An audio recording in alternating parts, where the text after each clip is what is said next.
Let's talk about Iran. After giving Iran 48 hours to reopen that key oil shipping route known as the Strait of Hormuz, or face what the president calls obliteration of various power plants, President Donald Trump seems to be walking some of that back. He is citing good and productive conversations with Iran.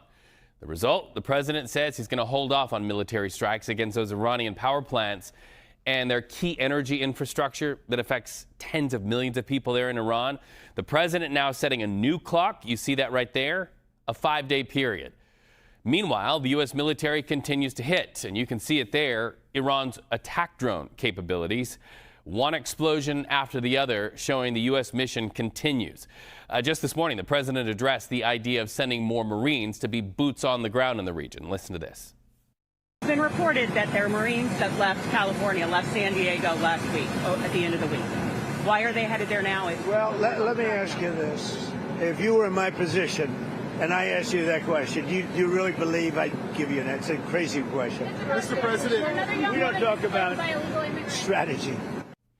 So let's go live to CBS Pentagon reporter Eleanor Watson. So, Ellie, what does this pause like this mean for U.S. military operations in the Middle East? 5 more days to go, and then what? Well, for now, it means the military will continue to strike military targets, as it has been, even though Iran has been showing it's trying to turn this war into not just a military one, but also an economic one. We really saw that last week when Israel attacked an Iranian natural gas field, and then Iran retaliated by striking several energy facilities in countries across the Gulf. That spiked oil prices momentarily, and those prices have been elevated for a few weeks now because of the near closure of the Strait of Hormuz, which you talked about. Iran, in response to President Trump's threat to hit power plants that millions of Iranians depend on, Iran threatened to completely close that strait, impacting really a crucial supply route for much of the world's oil. President Trump set an initial deadline of tonight for Iran to reopen it, but this morning, as you said, gave that 5-day window for talks to progress, and that for at least now will delay an expansion of the military's targets.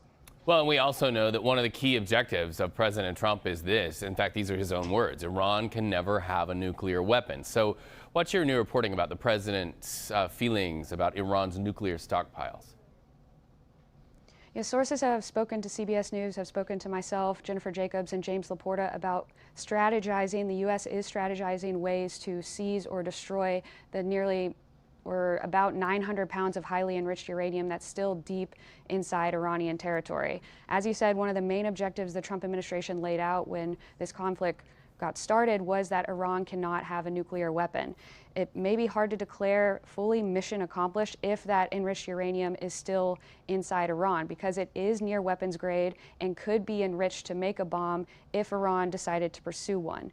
Now, going to get that uranium with special forces potentially could be a high-risk mission, but just this morning, President Trump did say he wants to get the nuclear dust, and we are going to get it. That could be a high-risk mission because analysts suspect that uranium is deeply buried underneath rubble that you'd have to clear through to get at it, and is contained in numerous cylinders that may weigh 100 pounds each. Getting at that militarily may be difficult, but if there are negotiations that make progress this week, a diplomatic option may be a bit less risk.